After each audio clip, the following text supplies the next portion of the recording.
Well, welcome to this UKDT and Access Diagnostics presentation product demo of the new format for the 10 drug surface wipe powder or tablet test kit.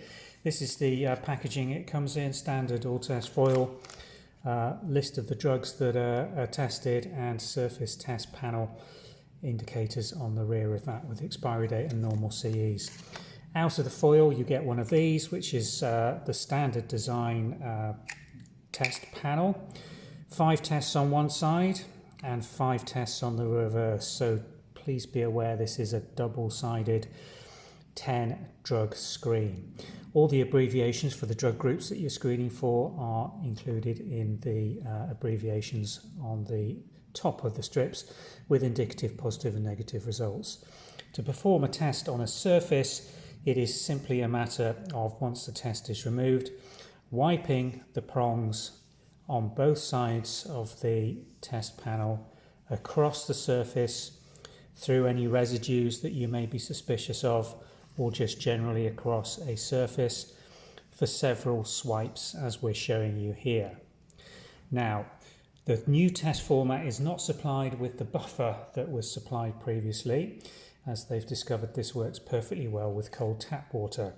An ideal cup to use or purchase for your testing would be what are sold as urine sample containers, but they're an ideal width. But any clean container that is wide enough to take the 5 prongs is adequate, and when you've completely wiped the surface that you're going to test, you can then simply immerse the prongs to the maximum dip level for between 5 and 15 seconds. And what you should see, as I'm starting to see there, once they've absorbed sufficient clean cold tap water, and you need about 5 mils minimum for this, but when you're dipping it from doing a surface wipe, it's perfectly okay to dip it in between 15 and 20 mils depth. Makes it much easier if you do that. You can see all those tests running now.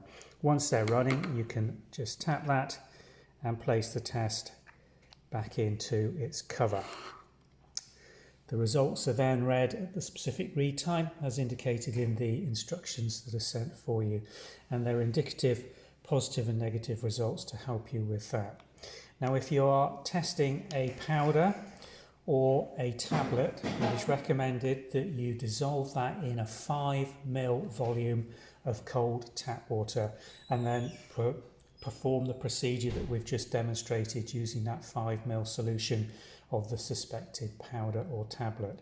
And then the results are read by interpreting the control and test lines. It's very important you've got a control line on all of your results. Obviously 5 tests on one side and 5 tests on the back. As soon as you've got both control lines and test lines showing in an all negative result, you can interpret that as clear negative. You must, however, allow a full 10 minutes developing time for a positive result, and it's very important to interpret the results which are showing at that 10 minutes as a positive or non-negative indicator that a drug has been found present in the sample or swipe or surface that you've tested at or above the specified cutoff for the test. So that's how to perform this new test format. Hope you found that useful. If there's any questions that you've got or concerns about how this test works, our customer service team are in the UK, normal office hours, and on live chat from the website to help you and support you use this test kit. Thanks for watching.